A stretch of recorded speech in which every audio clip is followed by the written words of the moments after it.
Lakshmi Hebbalkar versus city Ravi ವಿಶೇಷ ಸಂದರ್ಶನಕ್ಕೆ ಆತ್ಮೀಯ ಸ್ವಾಗತ. ನಾನು ಸಿಂಧೂರ. ನಮ್ಮ ಜೊತೆಗೆ ಸದ್ಯ ಲಕ್ಷ್ಮೀ ಹೆಬ್ಬಾಳ್ಕರ್ ಅವರು ನೇರ ಸಂಪರ್ಕದಲ್ಲಿ ಜಾಯ್ನ್ ಆಗ್ತಾರೆ. ನಿಮ್ಗೆಲ್ರಿಗೂ ಗೊತ್ತಿದೆ, ಕಡೆಯ ದಿನ ಅಂದ್ರೆ ಚಳಿಗಾಲದ ಅಧಿವೇಶನದ ಕಡೆಯ ದಿನ ಪರಿಷತ್ನಲ್ಲಿ ಯಾವ ರೀತಿಯಲ್ಲಿ ದೊಡ್ಡ ಗಲಾಟೆ ಆಯಿತು, ಅದು ಎಲ್ಲಿಂದ ಎಲ್ಲಿವರೆಗೂ ಬಂದು ಸದ್ಯ ಆಣೆ ಪ್ರಮಾಣದ ಪಾಲಿಟಿಕ್ಸ್ ವರೆಗೂ ಬಂದಿದೆ. ಆಕ್ಚುಲ್ ಆಗಿ ಅವತ್ತು ಏನಾಯ್ತು, ಇದ್ರ ಬಗ್ಗೆ ಸಚಿವೆ ಲಕ್ಷ್ಮೀ ಹೆಬ್ಬಾಳ್ಕರ್ ಅವರು ಏನ್ ಹೇಳ್ತಾರೆ, ಎಲ್ಲಿವರೆಗೂ ಅವರು ಇದನ್ನ ತೆಗೆದುಕೊಂಡು ಹೋಗ್ತಿದ್ದಾರೆ, ಅಥವಾ ಯಾವ ತಾರ್ಕಿಕ ಅಂತ್ಯಕ್ಕೆ ಕಾಣಿಸ್ತಾರಾ, ಅಥವಾ ಅವ್ರಿಗೆ ಎಷ್ಟು ನೋವಾಗಿದೆ ಈ ಒಂದು ಘಟನೆಯಿಂದ, ಅಥವಾ ಕಾಂಗ್ರೆಸ್ ಪಕ್ಷ ಇದನ್ನ ಯಾವ ರೀತಿ ಹೋರಾಟವನ್ನ ಮುಂದುವರಿಸಿಕೊಂಡು ಹೋಗಬೇಕು ಅಂತ ಪ್ಲಾನ್ ಮಾಡ್ಕೊಳ್ತಾ ಇದೆ. ಸದ್ಯ ಈ ಒಂದು ವಿಚಾರ ಸಿಟಿ ರವಿ ಹಾಗೂ ಲಕ್ಷ್ಮೀ ಹೆಬ್ಬಾಳ್ಕರ್ ನಡುವಿನ ವಾರ್ ಏನಿತ್ತು, ಇದು ರಾಜ್ಯಪಾಲರ ಅಂಗಳವನ್ನ ಕೂಡ ತಲುಪಿದೆ. ಇಲ್ಲೊಂದ್ ಕಡೆ ಲಕ್ಷ್ಮೀ ಹೆಬ್ಬಾಳ್ಕರ್ ಹೇಳಿದ್ರು, ಎಸ್ ನಾನು ಇದನ್ನ ಪ್ರಧಾನಿ ಮೋದಿ ಅವರ ಗಮನಕ್ಕೂ ಕೂಡ ತೆಗೆದುಕೊಂಡು ಹೋಗ್ತೀನಿ, ಅಲ್ಲೂ ಕೂಡ ಅವ್ರ ಜೊತೆ ನಾನು ಈ ವಿಚಾರವನ್ನ ನಾನು ಅವರ ಗಮನಕ್ಕೆ ತಂದು ಅಲ್ಲೂ ಕೂಡ ನನಗೆ ನ್ಯಾಯ ಬೇಕು ಅಂತ ಕೇಳ್ತೀನಿ ಅನ್ನುವಂಥ ಮಾತನ್ನ ಹೇಳಿದ್ರು. ಹಾಗಾದ್ರೆ ಲಕ್ಷ್ಮೀ ಹೆಬ್ಬಾಳ್ಕರ್ ಅವರು ಈ ಎಲ್ಲ ಘಟನೆಗಳ ಬಗ್ಗೆ ಏನ್ ಹೇಳ್ತಾರೆ, ಪವರ್ ಟಿವಿಯಲ್ಲಿ ಎಕ್ಸ್ಕ್ಲೂಸಿವ್ ಆಗಿ ಮಾತನಾಡಲಿದ್ದಾರೆ. ಮೇಡಮ್ ನಮಸ್ತೆ. ನಮಸ್ಕಾರ. ನಮಸ್ಕಾರ, ಹೇಗಿದ್ದೀರಿ?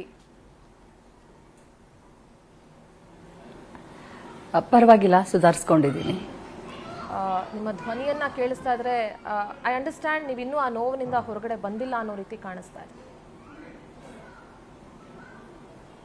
ಸಹಜವಾಗಿ ಈ ರೀತಿಯಾದಂಥ ಒಂದು ಘಟನೆ ನಡಿಬಾರ್ದಾಗಿತ್ತು.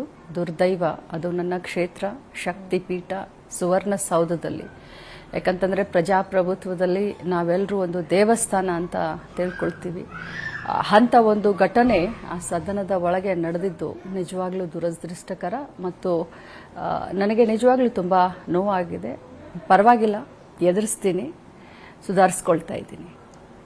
ಆ ರೀತಿಯಾದಂತಹ ಘಟನೆ ನಡೆದಿರೋದಕ್ಕೆ ನಾವು ಕೂಡ ವಿಷಾದವನ್ನು ವ್ಯಕ್ತಪಡಿಸ್ತೀವಿ. ಯಾಕಂತಂದರೆ ನೀವು ಒಬ್ಬ ಮಹಿಳೆ, as a women I totally understand. ಆ ಒಂದು ಪದವನ್ನು ಕೇಳಿದಾಗ ಎಷ್ಟು ಮಟ್ಟಿಗೆ ಆಘಾತ ಆಗುತ್ತೆ, ಏನು ಎತ್ತ ಅನ್ನೋದ್ರ ಬಗ್ಗೆ ಬಹಳ ನೀವು ಧೈರ್ಯವಂತರಿದ್ದೀರಿ. ಏನೇ ಧೈರ್ಯವಂತರಾದರೂ ಕೂಡ ನೀವೇ ಹಲವು ಬಾರಿ ಹೇಳಿದ್ರಿ, ಮಹಿಳೆಯರಿಗೆ ಅಂಥ ಮಾತು ಆಡ್ಬಿಟ್ರೆ ಸಾಕು, ಅವರ ನೈತಿಕ ಬಲ ಎಲ್ಲವೂ ಕೂಡ ಒಂದೇ ಸಲ ಕುಗ್ಗಿ ಹೋಗ್ಬಿಡುತ್ತೆ ಅಂತ ಹೇಳಿ. ಬಟ್ ಐ ಥಿಂಕ್ ನೀವು ಎಲ್ಲರಿಗಿಂತ ವಿಭಿನ್ನವಾಗಿ ನಿಂತ್ಕೊಳ್ತೀರಿ ಅಂತ ನಾನು ಭಾವಿಸ್ತೀನಿ. ಖಂಡಿತವಾಗ್ಲೂ. ಯಾಕಂತಂದರೆ ಕರ್ನಾಟಕ ರಾಜ್ಯದಲ್ಲಿ ಇಡೀ ಕ್ಯಾಬಿನೆಟ್ನಲ್ಲಿ ಕರ್ನಾಟಕ ರಾಜ್ಯದ ಮಹಿಳೆಯರನ್ನು, ಮಕ್ಕಳನ್ನು, ಹಿರಿಯರನ್ನು ಒಂದು ಸೇವೆ ಮಾಡುವಂಥ ಒಂದು ಅವಕಾಶ ಸಿಕ್ಕಂಥ ಸಂದರ್ಭದಲ್ಲಿ, ಭಾಳಷ್ಟು ಸಂಘರ್ಷ ಮಾಡಿ ಈ ಮಟ್ಟಕ್ಕೆ ಬೆಳೆದು ನಿಂತಂಥ ಸಂದರ್ಭದಲ್ಲಿ ಬಂದು ಬರಸಿಡಿಲಿನ ಥರ ಆ ರೀತಿ ಅಪಮಾನದ ಮಾತನ್ನು ಕೇಳಿದಾಗ ನನ್ನ ನೈತಿಕ ಸ್ಥೈರ್ಯ ನಾನು ಕುಗ್ಗಿಸ್ಕೊಂಡು ನಾನೇನಾದರೂ ಅಳಗಾಡ್ಬಿಟ್ರೆ, ನಾನು ಶೇಕ್ ಆಗಿಬಿಟ್ರೆ, ನಾನು ನನ್ನ ಸ್ಥಾನಕ್ಕೆ ನಾನು ನ್ಯಾಯವನ್ನು ದೊರಕಿಸ್ಕೊಡ್ಲಿಕ್ಕೆ ಸಾಧ್ಯವಿಲ್ಲ.